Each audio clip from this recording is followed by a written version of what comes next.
Hello बच्चों, इस question में हमसे ये बोला है कि फर्स्ट पार्ट में transition metals can act as catalyst because these can change their oxidation state.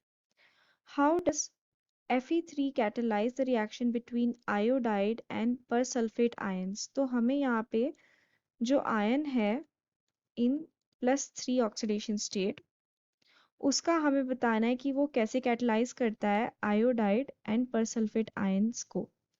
तो सबसे पहले हम देख लेते हैं, आयोडाइड आयन की बात करते हैं.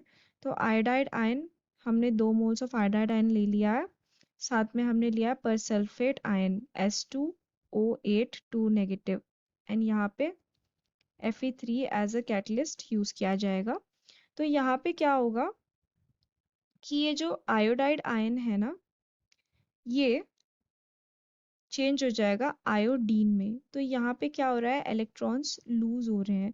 इलेक्ट्रॉन्स लूज हो रहे हैं यानी कि यहाँ पे आयोडाइड आयन का क्या हो रहा है, ऑक्सीडेशन.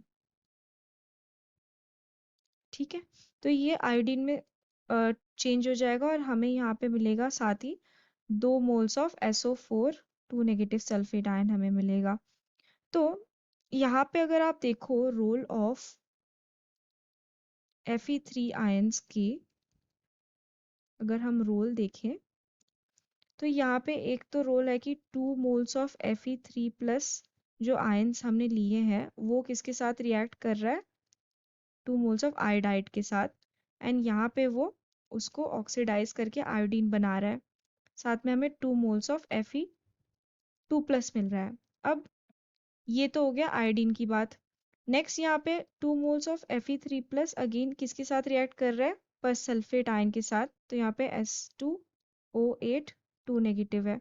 ठीक है, तो जब ये इसके साथ रिएक्ट कर रहा है तो यहाँ पे क्या हो रहा है कि यहाँ पे ये सेम रह रहा है, 2 moles of Fe3 plus plus यहाँ पे 2 मोल्स ऑफ SO4 2 नेगेटिव वो बना रहा है. तो ये हो जाता है role of ion in the as a catalyst in the reaction between iodide and persulphate ion. Next हम देखेंगे जो सेकेंड पार्ट है इस क्वेश्चन का, mention any 3 processes where transition metals act as catalysts. तो हमें 3 प्रोसेसेस के नाम देने हैं जहाँ पे ट्रांजिशन मेटल्स कैटलिस्ट की तरह काम करते हैं. तो फर्स्ट जो प्रोसेस है वो है कॉन्टैक्ट प्रोसेस.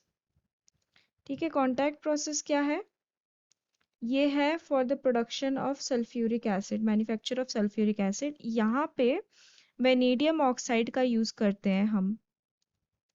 ठीक है, वेनेडियम पेंटॉक्साइड O5 का यूज करते हैं.